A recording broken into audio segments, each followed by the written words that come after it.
দেশকে আবারও অস্থিতিশীল করতে বাংলাদেশের সংখ্যালঘুদের নিয়ে ভারতীয় কিছু অনলাইন সংবাদ মাধ্যমে গুজব ছড়ানো হচ্ছে বলে মন্তব্য করেছে বৈষম্য বিরোধী ছাত্র আন্দোলন। এটিএন বাংলাকে দেওয়া সাক্ষাৎকারে অন্যতম সমন্বয়ক সার্জিস আলম ও মাহিন সরকার আশ্বস্ত করেন, দেশে কয়েকটি স্থানে যে বিচ্ছিন্ন ঘটনা ঘটেছে তার সঙ্গে জড়িতদের বিচার নিশ্চিত করা হবে। রিপোর্ট করছেন আদ্দিন সজীব।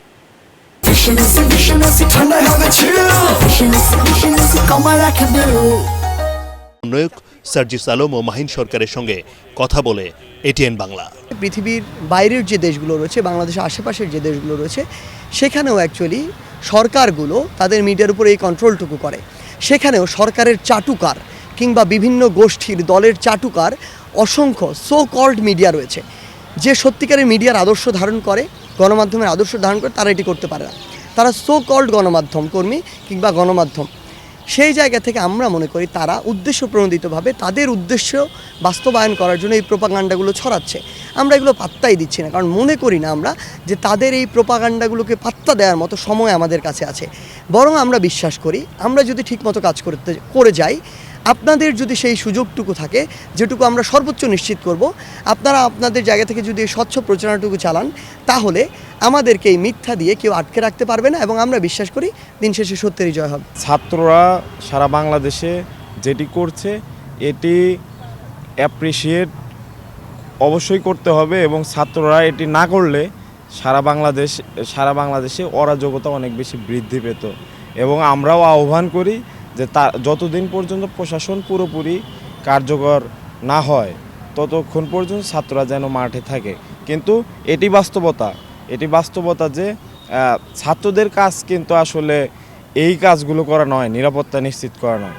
তারা সমন্বয়করা মিলে এবং সাধারণ যে শিক্ষার্থী সারা বাংলাদেশে তারা যে কাজগুলো করছে তাদের জন্য আমার অন্তরের অন্তঃস্থল থেকে শ্রদ্ধা। এদেশে কাউকেই সংখ্যালঘু মনে করতে চান না এই দুই সমন্বয়ক। তারাও দেশের নাগরিক, আছে অধিকার। কয়েকটি বিচ্ছিন্ন যে ঘটনা ঘটেছে তার সঙ্গে জড়িতদের কোনো ছাড় দেয়া হবে না বলেও জানান সার্জিস আলম ও মাহিন সরকার। আমরা তাদেরকে ভাই বলে সম্বোধন করতে চাই, আমরা সংখ্যা দিয়ে তাদেরকে বিচার করতে চাই না। তাদের সবচেয়ে বড় পরিচয় তারা বাংলাদেশি।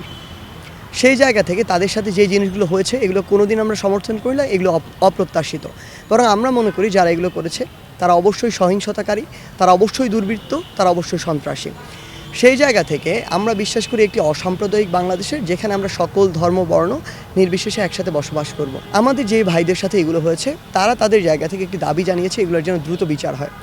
আমরা আপনার মাধ্যমে নিশ্চিত করতে চাই এগুলো দ্রুত বিচার হওয়ার জন্য বৈষম্য বিরোধী ছাত্র আন্দোলনের জায়গা থেকে বর্তমান অন্তর্বর্তীকালীন সরকারকে যতটুকু চাপ দেওয়া যায়, যতটুকু তাদের কাছে জোরভাবে আমাদের দাবি জানানো যায়, আমরা সেটি সর্বোচ্চটুকু চেষ্টা করব।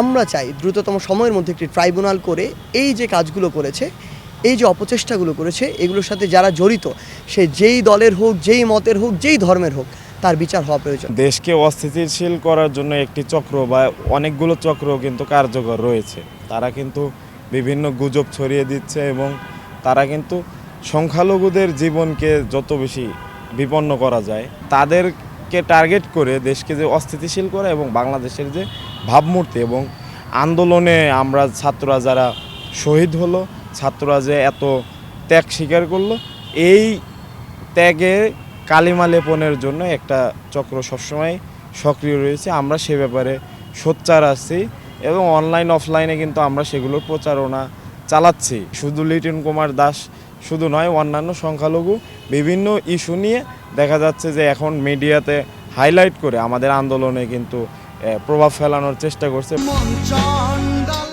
সনাতন সহ অন্য ধর্মাবলম্বী এবং উপাসনালয়গুলোর নিরাপত্তায় আইনশৃঙ্খলা বাহিনীর পাশাপাশি সারা দেশে ছাত্র জনতাকে আরও সতর্ক থাকার তাগিদ দিয়েছেন আন্দোলনের ছাত্ররা। আদ্দিন সজীব, এটিএন বাংলা, ঢাকা।